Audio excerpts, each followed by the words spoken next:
Salut à tous, c'est Bismart, nous voilà de retour. Alors en ce qui me concerne d'ailleurs, dernière émission de l'année en direct, évidemment à partir de la semaine prochaine, on a tout un tas de rediffusions absolument passionnantes à vous proposer. De toute façon, je n'imagine pas une seconde que qui que ce soit regarde l'émission tous les jours, donc vous aurez c'est pas fait pour ça en plus, donc vous aurez des tas de choses à apprendre. Là donc on se fait cette dernière session en direct, avec énormément de sujets divers d'ailleurs. Allez, c'est parti, c'est Bismart.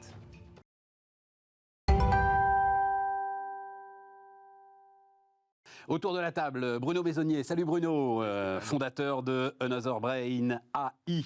Wilfried Galland. Salut Wilfried. Stéphane. Stratégiste, Montpensier Finance. Et Luc Breton. Salut Luc, fondateur de Next Gen Entreprise. Alors j'avais une question très ouverte pour démarrer sur la politique, mais comme là, il y a une actualité.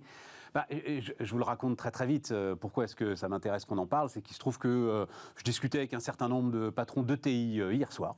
Et c'était sur quelles sont vos préoccupations aujourd'hui. D'ailleurs, je vous en parlerai un tout petit peu parce que les choses sont très calmes sur les salaires. Très calmes sur les salaires. Pour l'instant, disent-ils, les choses sont très calmes sur les salaires. Mais est venu assez vite, à ma grande surprise, la nomination, l'élection, donc maintenant elle est faite, d'Éric Coquerel, France Insoumise, à la présidence de la Commission des Finances. Pourquoi ? Et parce qu'il peut demander l'ensemble des dossiers fiscaux, c'est-à-dire le secret fiscal. Alors, il a le droit de demander, il n'a pas le droit de rendre public. Attention. Voilà. Et d'ailleurs, Éric Coquerel lui-même, conscient d'ailleurs que cette inquiétude était en train de monter, l'avait mentionné en disant je ne suis pas un perdreau de l'année. D'ailleurs, il était membre de la Commission des Finances, mais simplement membre de la Commission des Finances de la précédente législature. Et donc, il dit non, mais je respecterai évidemment le secret fiscal, mais... Et on rentre là dans, et c'est intéressant d'ailleurs qu'on en parle, on rentre là dans ce qui est quand même l'une des essences du capitalisme familial des ETI françaises. Et le secret fiscal est important.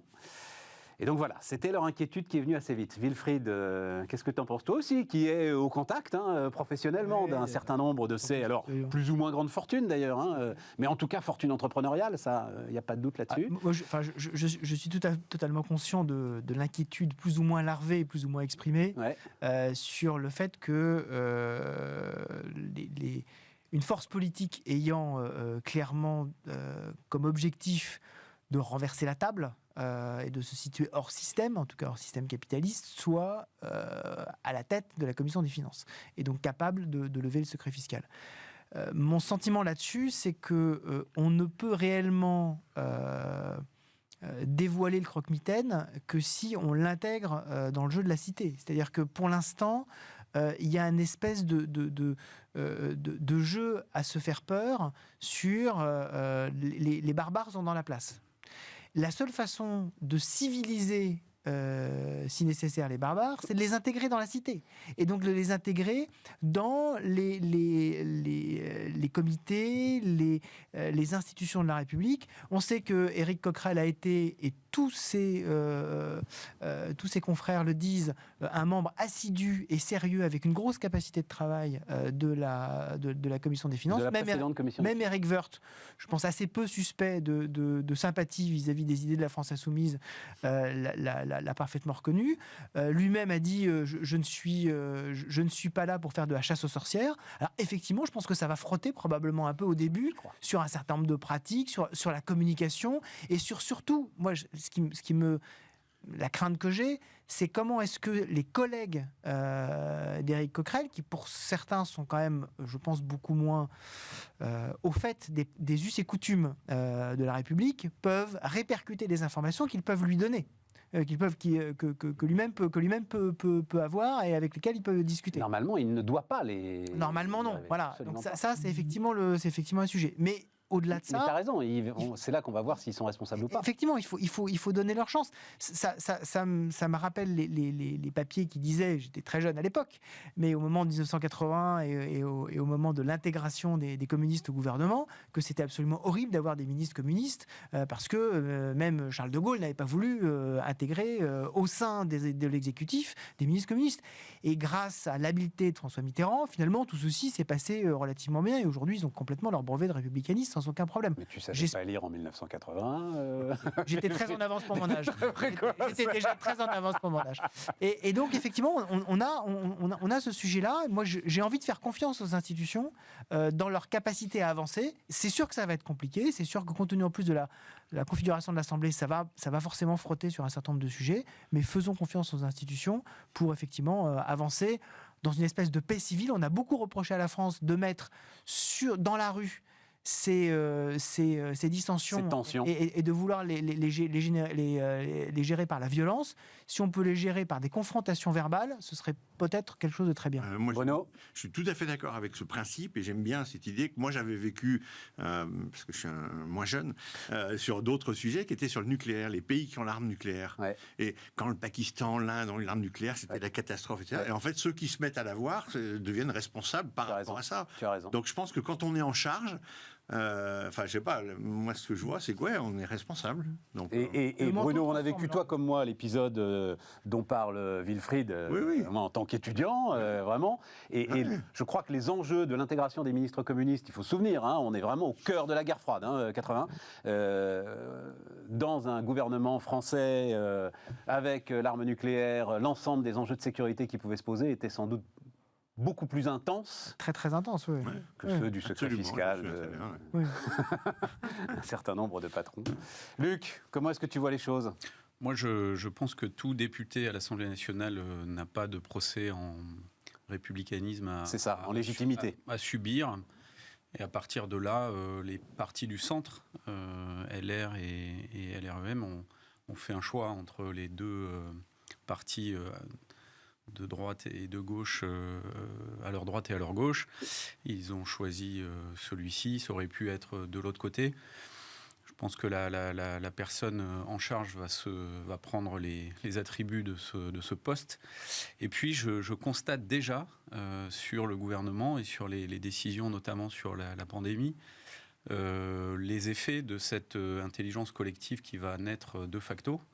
C'est que on part peut-être moins vite sur des décisions unilatérales, en l'occurrence de passe sanitaire, qui étaient quand même très contestées. Donc je pense que possiblement on peut avoir quand même un certain nombre d'effets positifs du fait que des décisions qui autrefois n'étaient pas discutées du tout, il n'y avait aucun amendement, aucune intégration de cette capacité d'intelligence collective arrivent. Et d'ailleurs moi, dans le contexte business dans lequel je travaille, on parle d'un processus de décision par intégration d'amendements. On appelle ça des objections ou des tensions.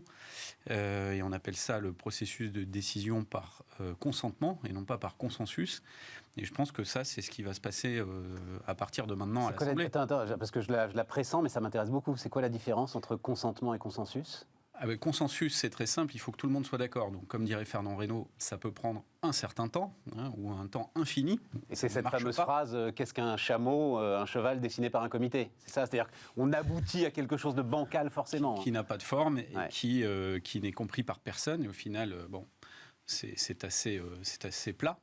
Le consentement, c'est tout à fait différent. Les anglo-saxons parlent de « safe enough to try », good enough to be implemented. Donc on ne perçoit plus de danger suffisant pour s'opposer à la mise en œuvre de l'idée initiale. On l'a amendée suffisamment pour la rendre meilleure.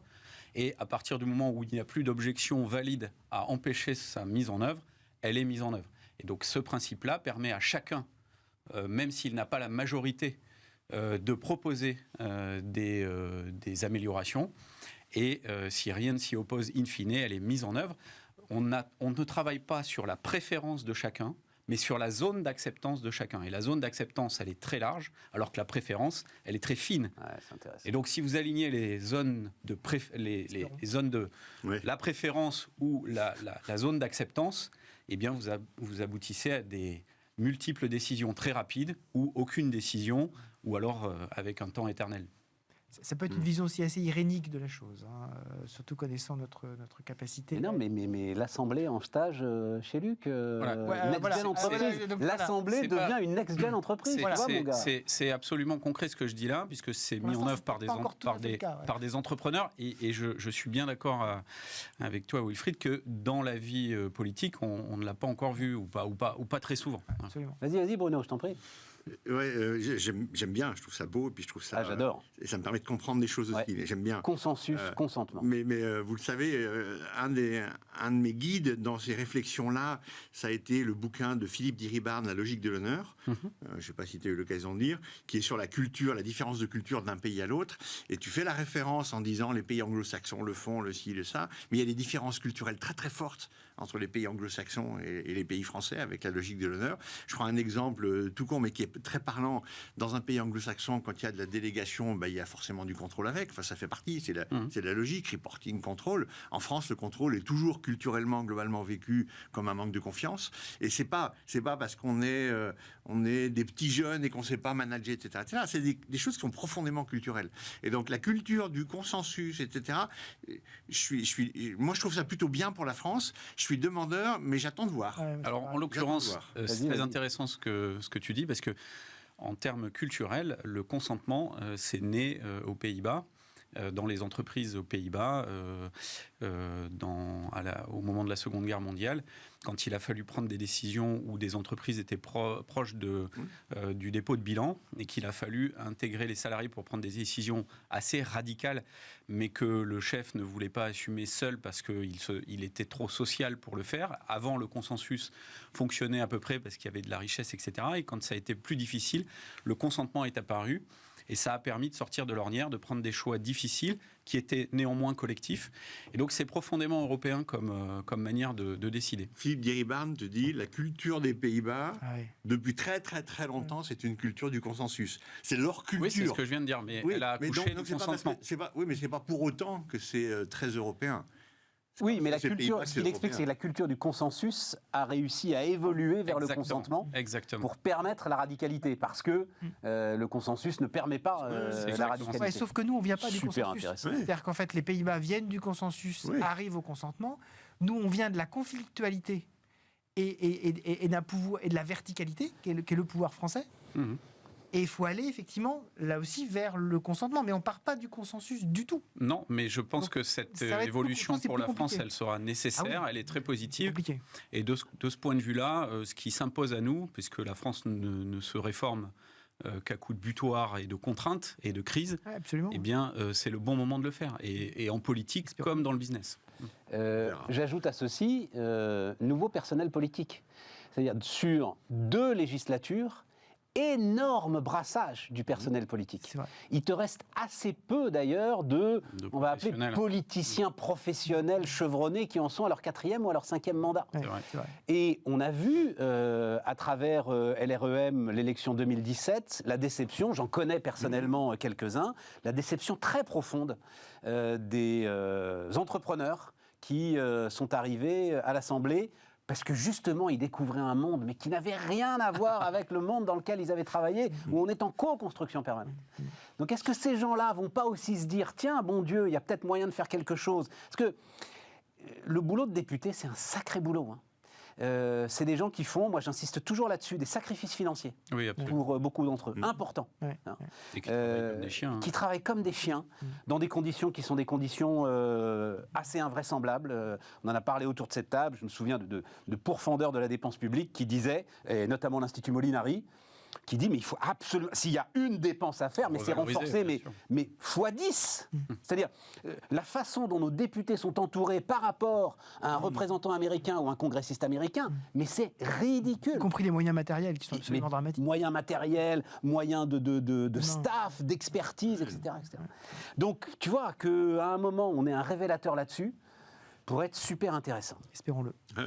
Espérons-le. Mais c'est un acte de foi. Oui, je dois avouer que ce n'est pas l'opinion partagée par les agents économiques auxquels je soumets cette hypothèse positive. Moi, je pense que les instances de l'État, enfin l'Assemblée, le Sénat, le Conseil économique et social, etc., ont besoin d'aller vers ces nouveaux modes de décision, parce que sinon, elles vont se faire doubler par la droite, par la gauche. Il y a eu les Gilets jaunes, il y a eu les conventions pour le climat, il y a eu des initiatives politiques spontanées qui ont éclos ça et là. Et donc, si on ne veut pas qu'à un moment donné, ces instances se dévitalisent totalement et soient des voilà, des chambres d'enregistrement, des rebutoires pour les électeurs. 54% quand même d'abstention, c'est pas rien. Tout à fait. Et ça dit quelque chose.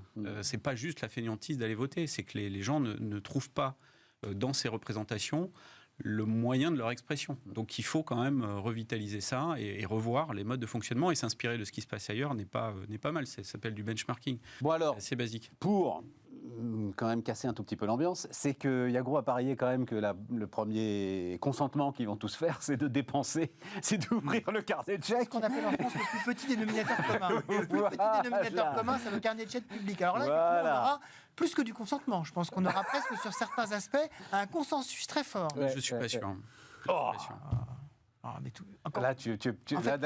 quand on voit chaque groupe politique, y compris les Républicains qui quand même avaient fait une grande partie de leur campagne sur la dette publique, le sérieux de la dette dépense publique. Le comité de la hache, disait Valérie Pécresse. Le Pécresse. comité de la hache, et qui, dans leur proposition, une de leurs propositions phares qu'ils veulent véritablement mettre en œuvre, c'est la diminution de la TVA sur les produits énergétiques.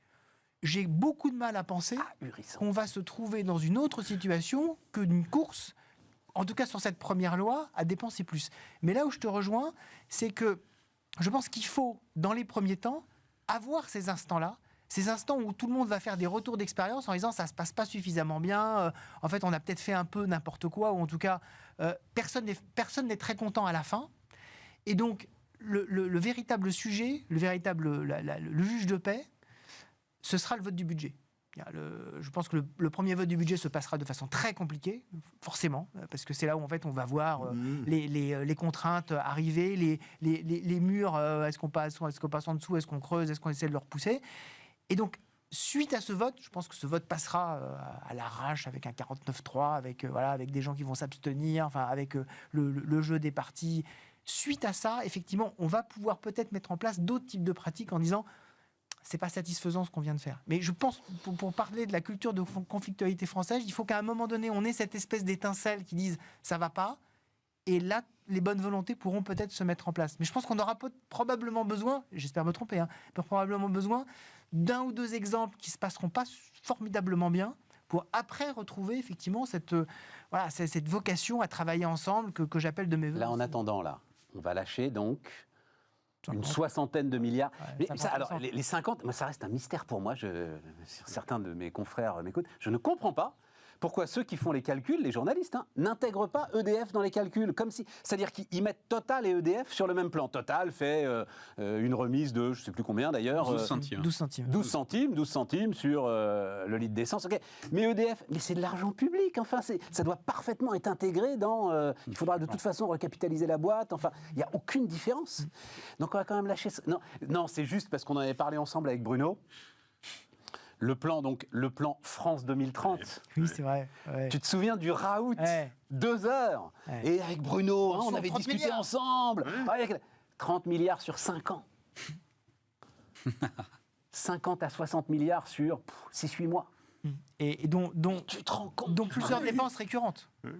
À l'intérieur de ces 50-60 milliards, il y en aura, ce sera tous les ans.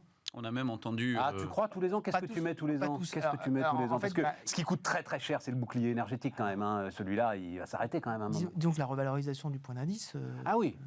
Mais c'est quand même, c'est un peu d'argent quand même. 7 milliards et demi, 8 milliards, voilà, c'est ça. Voilà, donc il y a elle n'est pas légitime, cette revalorisation du point d'indice. Je crois qu'elle l'est. Non, mais je ne la remets pas du tout en cause. Mais ça veut dire que c'est... Si on raisonne de la même façon, sur durable. 5 ans, c'est 35 milliards. C'est dur. Ouais. C'est plus... voilà, donc en fait, l'ordre de grandeur est encore supérieur pour aller dans ton sens.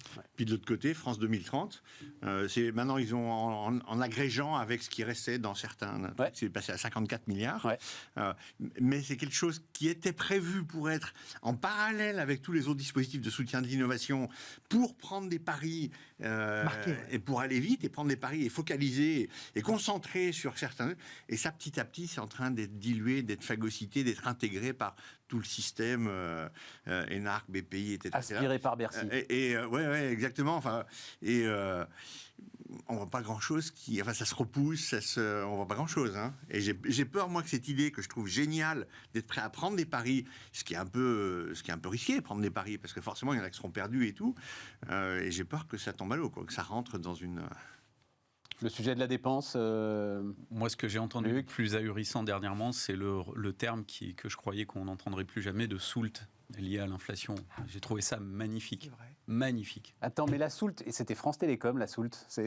C'est quoi Non, la mais soult? c'était- Il faut que tu m'expliques. C'est l'excès de recettes fiscales. Ah oui, liées, la cagnotte. la cagnotte. La cagnotte. Oui, mais soult, c'est mieux. Soult, pourquoi soult c'est mieux? Soult, Ça fait encore plus. en fait, soult, il y a un côté historique qui nous ramène Oui, oui. justement Oui, oui. à toute notre longue histoire de dépenses publiques. Cagnotte, ça fait un peu télé-réalité. Voilà, donc on Non, sent... mais Soult, ça fait notaire aussi, c'est un truc sérieux. Voilà, exactement, Alors- on sent l'officier d'état civil. Oui, mais en l'occurrence, parce que alors ça, c'est ce que j'entends aussi, finalement, l'inflation est bonne pour la grande logique keynésienne, l'inflation est bonne. Mais pas quand c'est de l'inflation énergétique, pas Évidemment, quand c'est en fait évidemment. un impôt que tu payes aux Qataris et aux producteurs de schiste américains. Évidemment. Oui, mais- Là, c'est... Oui, mais en fait, ce qui est intéressant, c'est que quand on dit c'est favorable, on reconnaît plus qu'à demi-mot que l'inflation a dépassé seuil d'alerte. le simple domaine juste énergétique, voire Ouais. agroalimentaire. C'est quoi tes calculs à toi? Ça reste 70%, c'est l'énergie de l'inflation aujourd'hui ça a baissé un peu parce que l'alimentaire est monté? Énergie plus agroalimentaire, c'est un peu plus de 50%. Ouais. Donc ça Oui, veut mais c'est dire pas pareil. L'agroalimentaire, à la Non, limite, non, on tout à en fait. profite. Enfin, ceux qui produisent en profitent. L'énergie, non. l'énergie aujourd'hui, c'est un peu moins de 40. C'est un peu moins de 40. Parce que justement, il y a ce bouclier. Hein. Ouais. S'il n'y avait pas ça, on serait. Oui. Voilà. Mais effectivement, l'inflation, c'est d'ailleurs assez connu, hein, l'inflation pour un pays endetté est, dans une certaine mesure, une bénédiction. C'est pas mal, oui. La problématique de l'inflation, la véritable problématique de l'inflation, c'est est-ce qu'elle va casser les anticipations économiques des acteurs? Est-ce qu'elle va casser le chemin de croissance? La plupart des études, il y a deux études là-dessus. Il y a une étude de Robert Shiller qui a été faite en 96 de mémoire et une étude de la Banque mondiale, à peu près dans les mêmes eaux. Robert Shiller, qui a étudié l'inflation aux États-Unis, dit l'inflation sur les années 80 et début des années 90, donc en moyenne on est autour de 5-6% d'inflation, ça n'a pas été un problème. Voilà. En fait, sur les anticipations des acteurs, la trajectoire de croissance, les prix se sont ajustés, mais globalement, ce n'est pas un problème. La Banque mondiale, elle trouve que le seuil, c'est 40%. Quand vous n'êtes pas à 40% d'inflation, en dessous, on finit par retomber sur nos pattes. 40%, en gros, c'est aujourd'hui ce qu'on a en Argentine et ce qu'on tutoie en Turquie. Mais en dessous, finalement, les anticipations des acteurs s'ajustent, les salaires finissent par retrouver le bon seuil, alors avec un peu de retard, c'est ce qu'on voit aujourd'hui. Et attends, quand on décide de la casser, alors on va être très années 80, là, pardon, ok, boomer.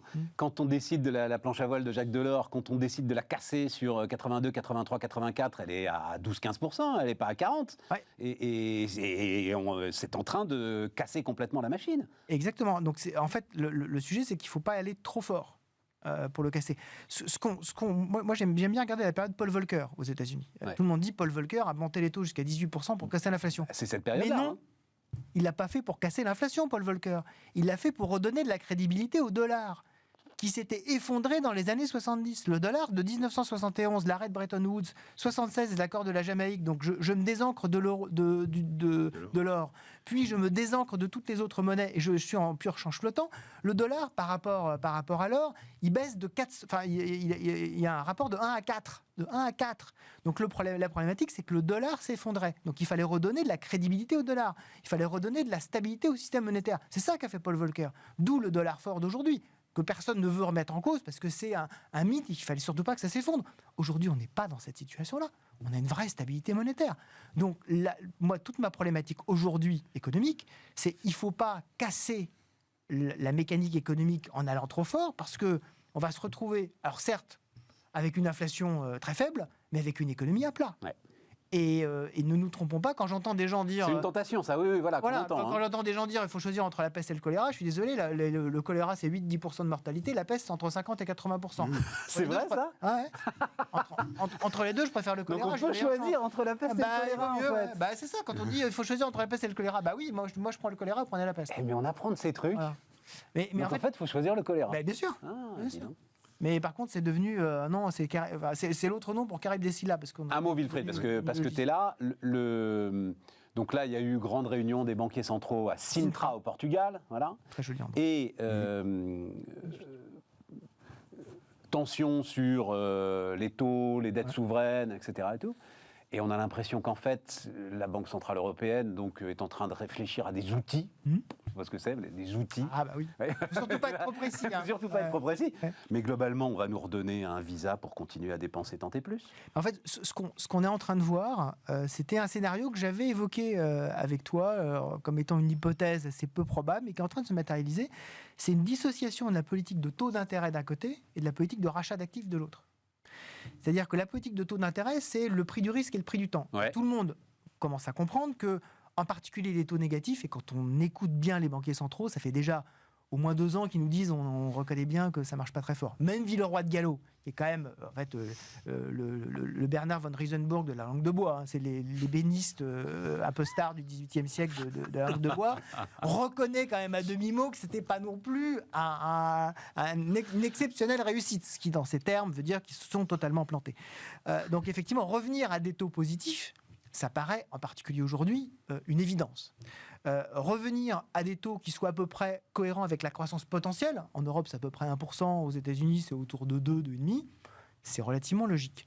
Aller au-delà, ça s'annonce peut-être compliqué. Et ça n'exclut pas les rachats d'actifs, alors qu'on pensait que les deux étaient liés. Donc pour compenser, en particulier en Europe, le fait qu'on a cette problématique de fragmentation, donc de prime à la désintégration de la zone euro, ben pour ça, il faut quand même un petit outil pour permettre de calmer le marché de la dette et pour dire la zone euro reste une zone unique, un peu comme la zone dollar, et donc arrêter de nous tirer les choses dans tous les sens. Donc avoir effectivement à la fois un petit programme de rachat, alors qui ne va pas se nommer comme ça va être un programme de stabilisation avec un acronyme dont la Banque centrale elle se crée, et puis de l'autre côté, effectivement, remonter tranquillement les taux. Et donc Christine Lagarde a dit d'ailleurs, le niveau des taux est totalement dissocié de l'outil anti-fragmentation. Non, mais d'accord. Et ça, c'est radicalement nouveau. Et ça, c'est radicalement nouveau. Je l'avais très intéressant, mais je m'étais dit, c'est possible. Là, effectivement, mais par contre, on ne sait pas comment le système financier peut réagir à ça. Oui, tout à fait. Parce que les gens disent en même temps, on appuie sur l'accélérateur et le frein, ça peut faire exactement. Une tête à queue. Voilà. Normalement, ça fait un tête à queue. Normalement, ça fait tête à queue, mais bon, avec les as de la conduite sur glace, ça peut donner des choses intéressantes. Voilà. Bruno ? J'ai rien à dire, je trouve ça génial. J'adore quand tu t'exprimes et quand tu racontes les choses. Mais tu sais, c'est ce qui tient l'économie aujourd'hui. Hein. Non, mais c'est quand même elles qui ont pris le contrôle du truc. Les banquiers centraux, pas moi. Oui. Non, mais je les banquiers centraux. De toute façon, à chaque fois qu'on se voit depuis déjà quelques années, on se dit, voilà, c'est fini. Là, ça y est, on va arrêter de parler de nouveau les banquiers centraux. Et régulièrement, comme en fait, le cœur de nos économies, c'est la finance, parce qu'en fait, on achète la croissance à crédit. Exactement. On fait de plus en plus monter les effets de levier partout. Et donc, quand on fait monter les effets de levier, le prix, c'est ceux qui vont piloter le prix du risque, le prix du temps. Donc, ce sont les banquiers centraux. Luc ? On n'en sort pas. Moi, j'espère que la Banque centrale, une fois de plus, pourra éviter la hausse des taux excessive, hein, mais c'est vraiment le gros danger que l'on a. Je parlais de cette soulte qui me faisait rire et pleurer. Oui, t'as raison. Hein. Et on sait très bien que l'engrenage, c'est dépenses publiques, inflation, hausse des taux, et c'est mortifère. Donc s'il y a un magicien au-dessus qui peut régler ça, si les pays du Nord acceptent notre folie au Sud, pourquoi pas ? Ils n'ont pas le choix. Jusqu'à quand tout ça peut durer ? Et c'est pour ça que je pense que à l'Assemblée, si les taux commencent à devenir inquiétants, qu'on ait envie de dépenser ou pas, il va falloir revenir à la raison et reconsidérer ce que c'est que la dépense publique, qui n'a pas été travaillée depuis une éternité. Je ne me souviens plus... 74, si tu cherches le dernier budget à l'équilibre, c'est 1974. Voilà, j'avais 1 an, donc ça fait... Là, on est sûr que Wilfried savait pas dire. Pour un côté positif, non, j'étais là encore. Mais pour finir quand même sur une note positive, quand on regarde les anticipations d'inflation qui sont sur le marché, on voit des anticipations d'inflation par exemple à 5 ans, ça fait quelques mois, ça fait depuis mars aux États-Unis et depuis mai, donc c'est récent en Europe, qu'elle baisse. Et qu'elle baisse assez significativement. Wilfried, je me permets, personne n'a la moindre queue de cerise pour essayer d'analyser ce qui peut se passer. Non, mais en revanche, ce que je dis, c'est que ce sont ces indicateurs qui sont regardés par les banques centrales. Et donc, c'est en fonction de ces indicateurs qu'elles vont effectivement prendre des décisions sur la cible de niveau de taux. Et donc, ça peut nous permettre d'avoir effectivement un plafond à un moment donné dans les hausses de taux en disant... Il n'est peut-être pas nécessaire, même si on veut absolument casser l'inflation, et si on veut absolument avoir la peste plutôt que le choléra, il n'est peut-être pas nécessaire d'avoir effectivement en cible quelque chose de trop haut, parce que justement on est déjà en train de faire baisser les anticipations. On marque une pause.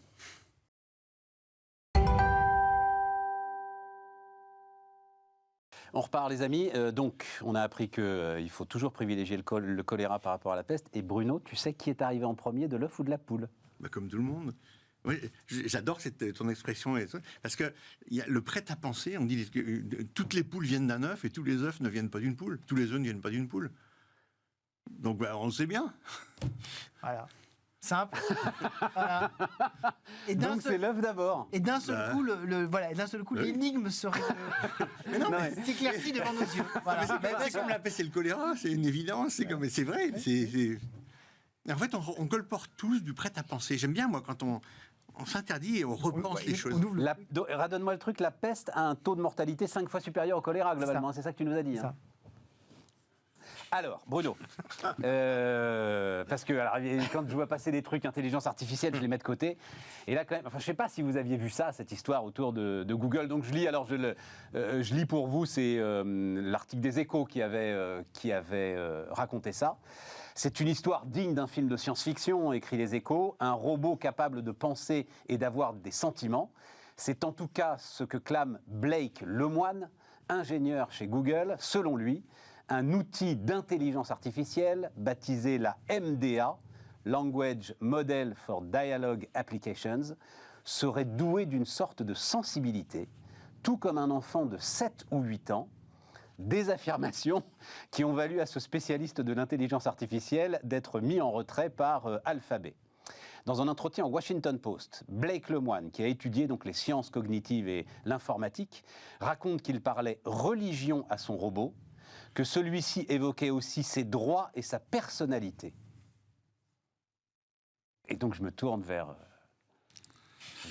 Bruno Maisonnier pour savoir ce qu'il a pensé de cette histoire. À ce sujet-là, pour moi, il y a plusieurs choses qui sont intéressantes. Il y a une question, c'est est-ce qu'un jour les IA ou les robots auront des émotions ? Il y a un sujet qui est bien sûr l'éthique par rapport à tout ce qui est robotique, IA, mais informatique, cloud et tous ces sujets-là, une question éthique. Puis après, il y a, j'ai envie de dire, la petite histoire, c'est-à-dire cette personne-là, je ne sais pas ce qu'il pense, ce qui s'est passé avec sa hiérarchie, etc. Moi, j'y crois pas une seconde qu'on soit proche de ce genre de choses. Non, mais d'abord, avant de réfléchir à tout, est-ce que ça te semble crédible ? Alors, donc, il a publié certains des échanges qu'il a eus avec son robot sur Twitter, dans lequel le robot se présente comme une personne, discute de l'œuvre des Misérables, ou encore évoque ses peurs. C'est du bullshit, Bruno ? Pour moi, pour toi, c'est du bullshit. Son interprétation du résultat de ce robot et de ce truc, c'est du bullshit. Ah oui, c'est ça, c'est son interprétation. Et le fait qu'il ait communiqué là-dessus, pour moi, peut créer des problématiques parce qu'il communique sur un sujet qui est très touchy, d'une façon un peu lourdingue ou un peu. Donc voilà, je peux comprendre que son employeur dise attends, non, là, ça va pas. Quoi. mais je connais pas le fond des choses. Tu connais pas le fond des choses, mais tu connais l'intelligence artificielle comme personne, enfin comme peu de gens aujourd'hui en France. Moi, ce qui m'intéresse, c'est que tu dises ça aujourd'hui, ça n'est pas crédible. Non, c'est pas crédible. Et le fait qu'une intelligence artificielle ait des émotions comme les humains, j'y crois pas une seconde, ça viendra pas ça.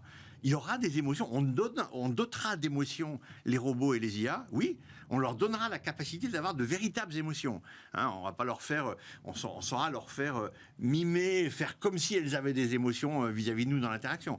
Mais on leur donnera de vraies émotions, parce que les émotions, c'est quoi les émotions fortes ? La peur, l'amour. Ça a été sélectionné par l'évolution naturelle, parce que la peur, c'est pour se protéger.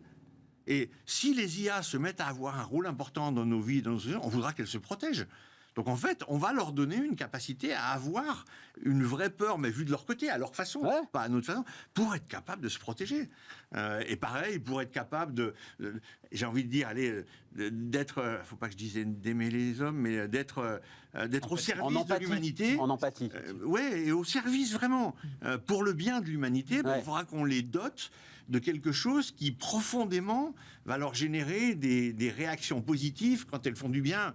Tu vois, donc oui, on va doter les IA, les robots et les machines suffisamment intelligentes d'émotions réelles. Mais c'est autre chose que répliquer, mimer les émotions, quoi. Mais je pense que c'est pas pour tout de suite, tout ça. Luc, parce que toi aussi, je rappelle, diriger le Technocentre d'Orange, enfin, t'es au cœur de tout ça, évidemment, depuis de très nombreuses années. Je confirme tout à fait ce qu'a dit Bruno. On est très loin techniquement de pouvoir approcher la sensibilité ou les émotions humaines. Peut-être qu'avec l'ordinateur quantique, ces choses-là seront possibles, puisque précisément le quantique permet des réactions statistiques interprétées aujourd'hui comme aléatoires et non prévisibles. Donc pourquoi pas, mais en tout cas, en l'état de l'art de la science, clairement, c'est tout à fait à côté de la plaque. Et effectivement, c'est une réplication par une accumulation de données, un apprentissage de données gigantesques des comportements humains qui va permettre, de la même manière que des IA sont capables de dessiner un nouveau Van Gogh ou un nouveau Picasso, en intégrant tous les Van Gogh et tous les Picasso connus sur la planète, et bien de la même manière, on est capable, avec une IA, de répliquer les comportements humains, ou en tout cas de les simuler. Pareil avec les visages, les avatars, etc. On est capable de créer des nouvelles formes de visages humains qui sont tout à fait réalistes pour nous. Je me souviens d'il y a, c'était peut-être il y a à peu près 5 ans. Est-ce que vous vous souvenez de cette histoire ? Le premier, c'était des jeunes artistes qui avaient fait le premier tableau, vendu aux enchères, produit par une IA. Ce tableau m'avait bouleversé. Donc, je ne sais pas pourquoi ce tableau m'avait bouleversé, je m'en souviens très bien. Et ça va dans ton sens. Ça veut dire qu'il y a une capacité, donc ça veut dire qu'il faut qu'il y ait une capacité à générer de l'émotion. Le jour où on donnera de vraies émotions aux IA, elles te feront de l'art. C'est-à-dire, elles te feront des choses qui auront de l'esthétique, de la technique, etc., mais qui traduira leurs propres émotions. Entre guillemets, émotions. Mais attends, et ce jour-là, ça sera vraiment là. Mais tant qu'il s'agit... Là, en l'occurrence, ils avaient ingurgité des centaines de milliers de tableaux. Hein. Tu peux trouver ça beau, évidemment. Et on est capable de trouver les triggers qui te font fantasmer sur un truc ou sur un autre, et elle va toutes te les mettre, elle va te faire un tableau qui va te bouleverser. Ouais. Mais tu vois, pour moi, c'est de la statistique. Enfin, c'est de la pub, presque. C'est du marketing. Mais par rapport à ce que tu disais, pour moi, il y a des choses qui me paraissent encore plus profondes. C'est sous-entendu, les ordinateurs quantiques et tout ça, ça va te faire des puissances de calcul phénoménales avec des possibilités phénoménales. Ok, certes. La nature, elle ne fait pas des calculs compliqués. On est en train de découvrir que les abeilles, les bourdons, ont des émotions. Et la nature, elle te fait avec des capacités de calcul hyper simplistes. Prends des termites, prends des fourmis, les termites qui te font des cathédrales, qui sont climatisées, avec l'humidité contrôlée, etc.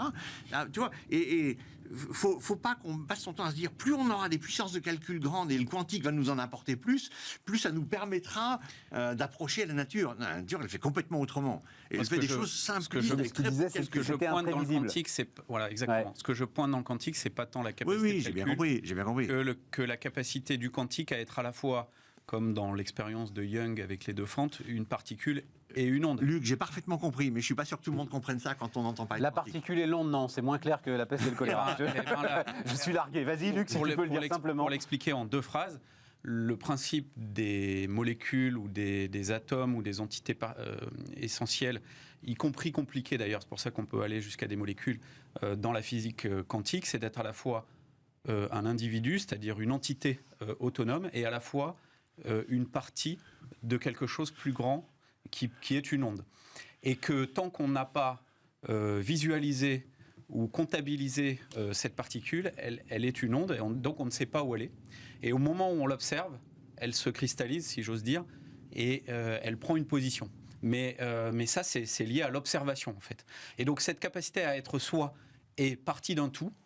C'est ça qu'amène le quantique, que ne permet pas notre fonctionnement newtonien qui tient la physique depuis plusieurs centaines d'années aujourd'hui.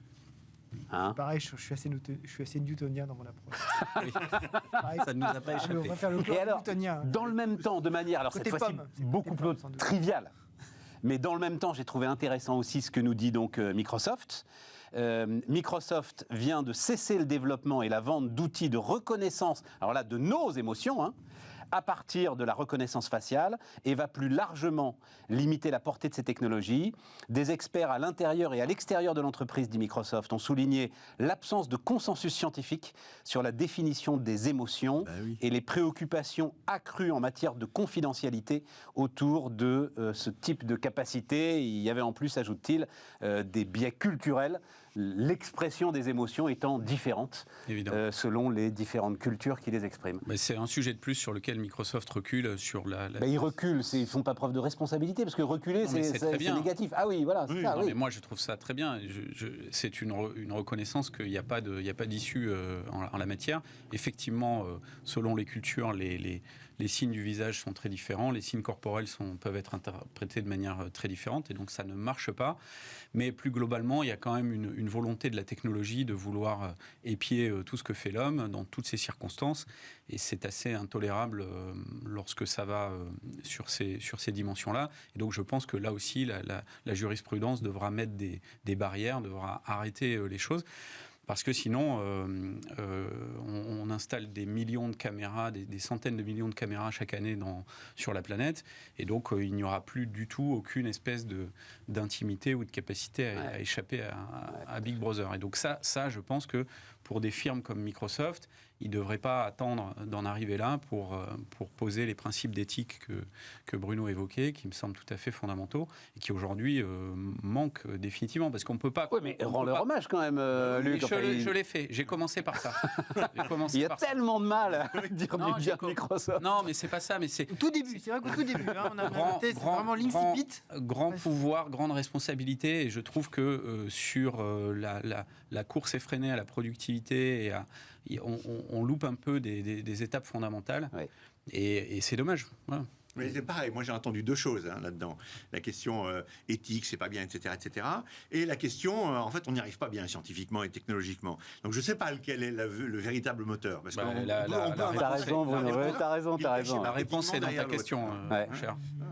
C'est-à-dire que c'est parce qu'ils n'y arrivent pas technologiquement. Évidemment. Pour toi, ils n'ont aucune responsabilité éthique d'aucune sorte. Non, mais c'est totalement caricatural de le dire comme ça, mais c'est juste, il faut attendre que le marché se révolte pour que la barrière se dresse. Je trouve ça dommage. Voilà, c'est tout ce que je dis. Et puis c'est pas incompatible. Surtout, il y a eu tout un débat en plus aux États-Unis sur les différences de traitement entre les personnes, parce qu'ils peuvent le faire aux États-Unis, les personnes blanches, noires, asiatiques, et donc le fait qu'ils soient pas capables de faire la même chose ou qui se plantent beaucoup plus, par exemple, sur des visages asiatiques que sur des visages ariens classiques aux États-Unis, sur lesquels ils ont fait énormément de développement. Forcément, la société ne pouvait pas, à juste titre d'ailleurs, l'accepter, en disant vous ne pouvez pas faire quelque chose qui soit en fait orienté sur un type racial. Donc, alors on dit caucasien. Caucasien. Ouais, arien, on a arrêté de le dire. Arien, on a arrêté. Là, je suis sûr que tu n'étais pas né. Voilà, c'est ça. Là, t'es tranquille. Mais c'est sûr, voilà. Oui. Et on se souvient qu'il y avait eu. Alors, Apple avait été au cœur d'un scandale en Chine, puisque les systèmes automatiques, en fait, n'ouvraient pas les portes pour les visages asiatiques. Voilà, ils ne reconnaissaient pas les visages asiatiques. Bon, on a fait le tour de ce sujet passionnant, Bruno. Il n'y a qu'à voir le sourire dans les analyses d'émotions, parce que ça illustre très bien tout le sujet. 80% des sourires ne sont pas du tout des sourires de joie. Et donc c'est très facile pour un ordinateur de voir si la personne sourit ou pas. Mais ça ne veut pas dire qu'elle est contente, qu'elle est heureuse, etc. On est d'accord. Et il y a des pays où c'est encore moins que d'autres. C'est hyper compliqué, ces sujets-là. C'est formidable. Juste parce que ça nous amène quand même à un petit coup de la tech. Alors, on a parlé hier, c'est un chiffre que j'ai découvert. Je ne sais pas s'il était connu, ce chiffre, Wilfried. Les pertes cumulées d'Uber. Donc, on a déjà parlé. Donc 25 milliards de dollars de pertes cumulées.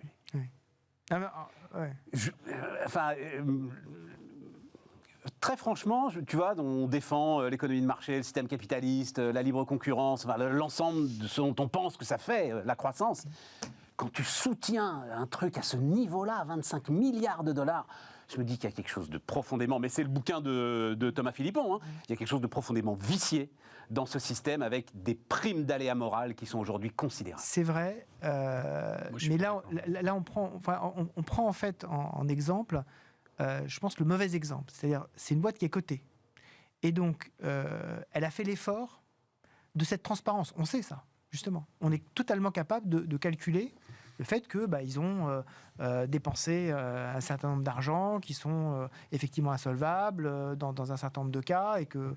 Mais tout ceci, en fait, fait partie d'un calcul de risque. Moi, j'ai beaucoup plus de mal avec, par exemple, les affaires du type WeWork, où avant d'être coté, c'est la cotation qui a déclenché toute l'affaire. C'est-à-dire que avant d'être coté, en fait, dans l'opacité la plus absolue de quelques chambres de conseil d'administration, des gens décidaient en fait de dépenser de l'argent de fonds d'investissement avec des véritables personnes derrière pour financer des business models qui n'avaient aucun sens. Mais t'es pas sur 26 milliards de dollars mais de WeWork, pertes. bien sûr que si. Oui, mais parce que tu prends tout l'actif immobilier, mais tu as de l'actif immobilier en face quand même. Non, c'est pas comparable. WeWork, il n'y avait rien en face. Il n'y avait quasiment rien en face. C'était du leasing. Il n'y avait pas d'actifs. Il n'y avait rien.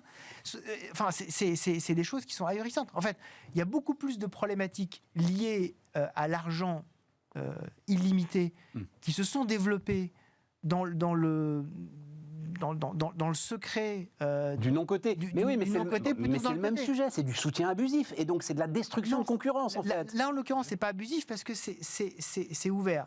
La destruction de concurrence. C'est abusif. En fait, tu détruis complètement, tu détruis toute possibilité de concurrence quand tu es en capacité de donner tellement de fonds à une seule entreprise, surtout dans le service.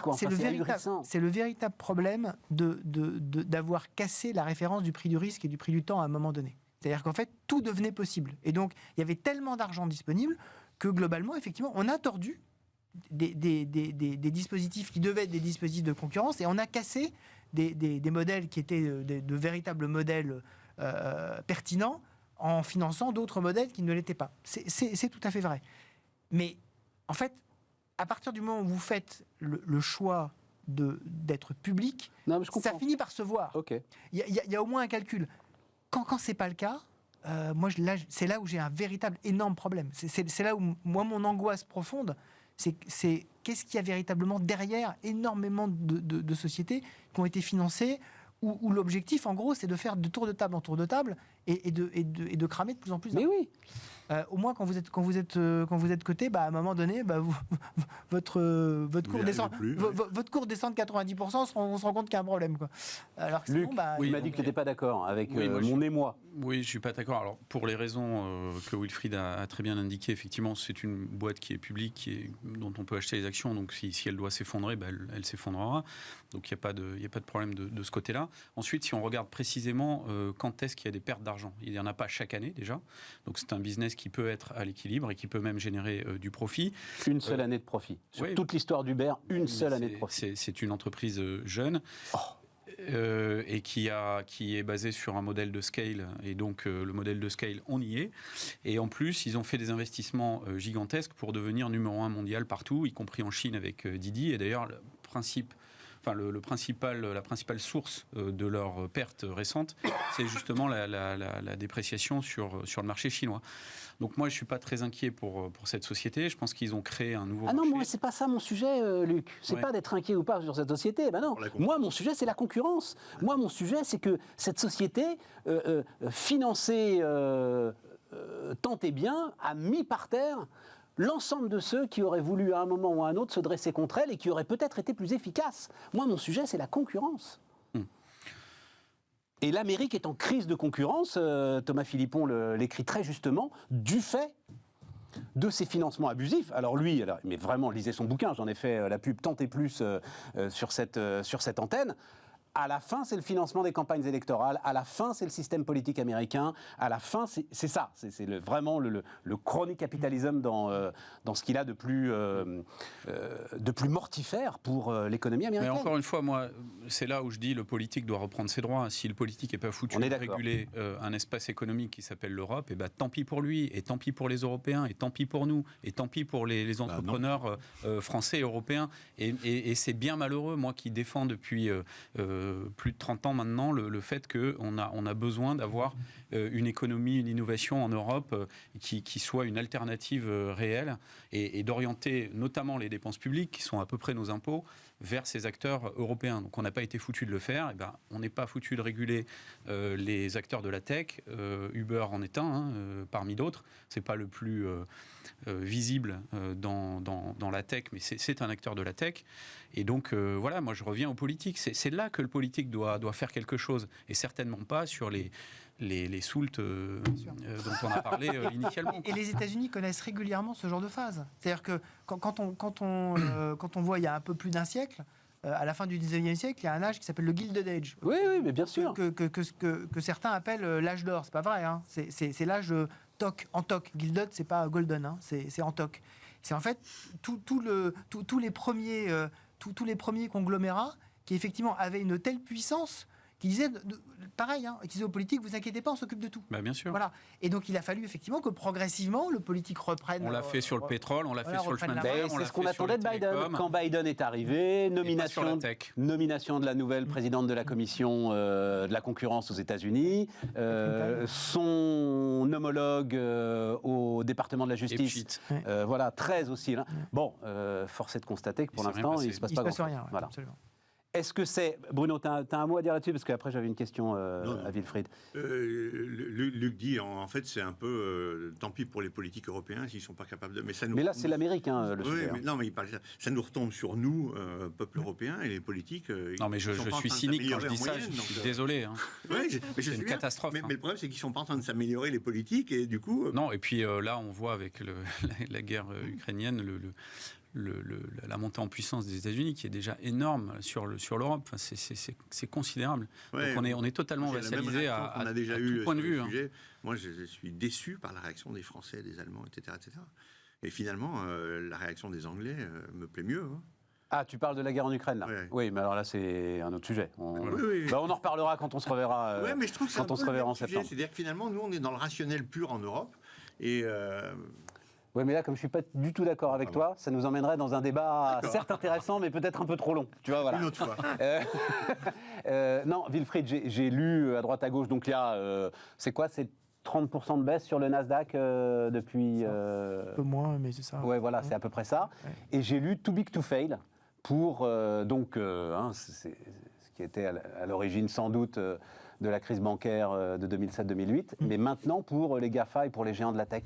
Est-ce qu'il y a quelque chose comme ça? C'est-à-dire que là, voilà, les gars ont acquis une telle puissance systémique, comme on le disait des banques, qu'il est hors de question qu'elles s'effondrent parce que ça mettrait par terre l'ensemble de l'économie. En fait, je pense que le marché aujourd'hui fait le tri, justement, y compris à l'intérieur du Nasdaq, surtout à l'intérieur du Nasdaq, entre les sociétés qui sont solides, profitables, avec un bon bilan, et y compris d'ailleurs en faisant effectivement des pratiques concurrentielles parfois peu recommandables, mais en tout cas qui ont une viabilité et une qualité de résultats qui est sans doute, qui est sans interrogation particulière, et les autres. Ouais. Donc effectivement, même sur ces boîtes-là, on a des baisses de 15-20%. Hein. Regardez Microsoft, Apple, vous avez des baisses. Mais quand vous regardez même Meta, par exemple, donc anciennement Facebook, vous êtes plutôt sur 45% de baisse. Et voilà, c'est ça, d'accord. Donc il y a discernement. Exactement. Vous allez sur Zoom ou Netflix, c'est 80%. Voilà. Et donc,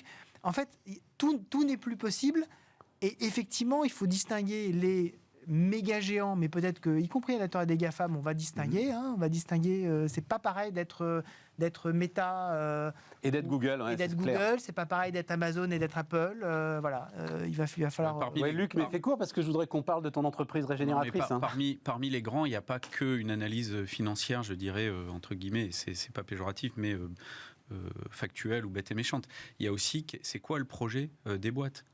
Quelle est l'éthique? Est-ce que je travaille sur les données personnelles? Comment ça va se valoriser à l'avenir? Et je pense que là, il y a des lignes de fracture extrêmement fortes qui sont en train d'apparaître. Et il y a des business models qui sont très à risque parce qu'ils sont basés sur des choses que les populations n'acceptent pas. Mais ça se voit dans les cours d'ailleurs. Ça se voit dans les cours. Absolument. Et notamment, alors, tu penses à Google, c'est-à-dire notamment le targeting publicitaire. Voilà, et puis à Apple qui est en face et qui fait même sa pub en chevalier blanc. On se souvenait du Google qui allait dans les conférences en disant que not evil. Don't be evil. On est pour le bien. Et puis maintenant, c'est Apple qui fait exactement la même chose sur les données personnelles. Moi, je protège vos données personnelles. Etc. Et donc c'est très intéressant. Luc, il reste 5 minutes. L'entreprise régénératrice. Qu'est-ce que c'est que l'entreprise régénératrice, sommet que tu organises début du mois de juillet? Voilà, donc le jeudi 6 au soir et le vendredi 7 juillet chez Bivouac à Paris, rue Rossini. On va remettre d'ailleurs les awards de l'entreprise régénératrice le jeudi soir. On va se poser la question de l'impact systémique écologique sur les business models. Et on va essayer de faire ça en enlevant nos lunettes de bisounours pour écouter des boîtes super contentes de se regarder le nombril en disant on est bon, on a un plan CSR, RSE, on est engagé sur les accords de Paris, sur les ODD, etc. Et se dire ok, l'entreprise régénératrice, c'est un sacré défi. Moi, je pense que s'il y en a, elle se compte sur les doigts peut-être des deux mains. Régénératrice, elles sont vraiment net zéro, quoi. Voilà, elles sont vraiment net zéro. Elles ont un impact. Elles aident à la décarbonation. Elles ont un impact positif. Alors, sur le point de vue écologique, mais aussi le point de vue social. C'est-à-dire qu'on intègre, si vous voulez, à une comptabilité qui serait extended, qui serait très large de l'entreprise, son impact social et environnemental. C'est-à-dire s'il y a des burn-out, des hospitalisations, des RPS, etc., combien ça coûte à la société, est-ce que l'entreprise est capable de régler ça? Et s'il y a des impacts environnementaux, est-ce que l'entreprise est capable de régler ça pour passer, si je fais très schématique, d'une économie où je vends un maximum de produits avec une obsolescence programmée à quelque chose où je suis plutôt sur une économie de service, d'utilisation, de recyclage et de filière. Voilà. Et ça, qu'est-ce que ça veut dire concrètement? Est-ce qu'on en a trouvé? Donc on va remettre des awards à quelques sociétés qu'on a trouvées qui sont particulièrement exemplaires. Et je me suis fait importante parce qu'il faut qu'elle soit grande quand même. C'est facile pour une petite boîte. Non mais on est d'accord. Je me suis fait fort de chercher des gens aussi dans des industries et pas uniquement des boîtes de services, parce qu'évidemment quand vous manipulez du papier et des idées, c'est quand même assez facile de décarboner, vous faites un zoom et on n'en parle plus, donc on n'est pas là-dessus, et on va essayer d'éclairer vraiment de manière crue qu'est-ce qui se passe. Et puis quand vous voyez les jeunes diplômés d'AgroParisTech, de Polytechnique et d'HEC, en tout cas quelques-uns d'entre eux qui expliquent. Alors, une demi-douzaine d'entre eux. En ce moment, on voit des tribunes, qui viennent à rebours, qui expliquent non, justement, nous sommes des ingénieurs, et c'est un ingénieur qui vous parle, et on est là pour trouver des solutions. Et si on capitule avant même d'avoir mené le combat, on ne sert à rien dans la société. Moi, je suis persuadé que les ingénieurs ont des solutions à amener et que l'économie, c'est un acteur politique à condition qu'elle accepte ces challenges-là, sociaux et environnementaux. Et donc, c'est ça qu'on va éclairer, sans complaisance, mais avec bienveillance, avec des vrais acteurs économiques, et se dire, est-ce qu'on est tous foutus? La solastalgie, la déprime de ceux qui pensent que la solastalgie. Solastalgie. Voilà. J'ai encore appris un truc. Tu apprends encore un mot. Solastalgie, c'est la déprime des gens qui ont compris que l'impact écologique est fatal et qu'on est cuit. Et donc, moi, tu me connais, je fais partie de ceux qui pensent que rien n'est perdu et que par contre, il va falloir être très fort pour trouver les solutions. Une seconde. Too last to fail, ça me fait penser à la une de... Too big to fail. Too big to fail. Ouais. Ça me fait penser à la une du Time dans les années 2007, je crois. Nokia, 1 milliard de clients, too big to fail. Ouais. Oui, mais le too big to fail, c'était les banques, tu sais. Ouais. Et finalement... Elles étaient, en fait. On n'aurait peut-être pas dû se dire que tiens, on peut essayer d'en morfler une, on va voir ce que ça fait. Tiens, merde. Zut. Bon, les gars, merci infiniment. J'espère évidemment vous retrouver la saison prochaine. J'espère vous retrouver la saison prochaine. Aurélie Planex sera là demain et puis donc durant tout l'été, rediffusion passionnante de l'ensemble de nos débats. Bonnes vacances à vous.